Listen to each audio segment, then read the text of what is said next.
Just amahoro y'Imana nakomeze kubana namwe inshuti bakunze ba Igabye TV. Uyu munsi rero tukaba tugiye kubagezaho amakuru agezweho kandi akomeye muri Repubulika ya Demokarasi ya Congo. DRC yatangaje ko igiye gushoza intambara ku Rwanda byeruye. Yego koko birashoboka ko ari ubwa mbere ubonye video zacu, byabyiza ukanze subscribe yewe ukamanuka gato gakanda no kunzogera kugira ngo utazigera ucikwa n'amakuru twaguteguriye umunsi ku wundi.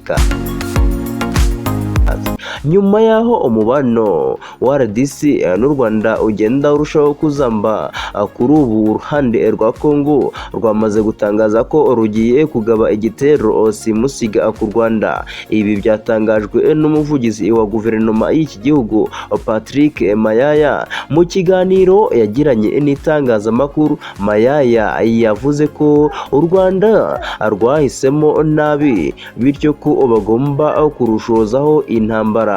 Ati u Rwanda rwahisemo nabi kuko intambara rwashoje ku gihugu cyacu igiye kuruhindukira n'abaturage barwo, aho gukomeza kwihisha inyuma y'inyeshyamba za M23.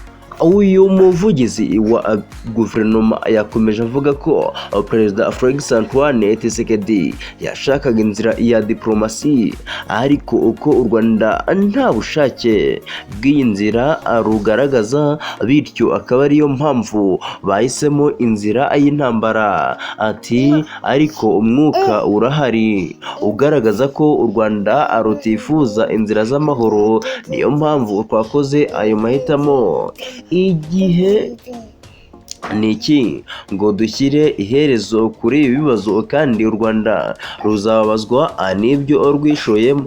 Ibi bije bikurikira umwanzuro iki gihugu giherutse gufata wo kwirukana Vincent Karega wari ambasaderi w'u Rwanda muri Congo. Bikaba birushaho kugaragaza ko umubano w'ibihugu byombi udahagaze neza habe na gato. Guverinoma y'u Rwanda yo itangaza ko inzira z'ibiganiro na diplomasi arizo zikwiye kwifashishwa mu gushaka umuti w'ibibazo biri mu burasirazuba bwa Congo, ndetse ko hakwiye no kubahirizwa amasezerano y'amahoro.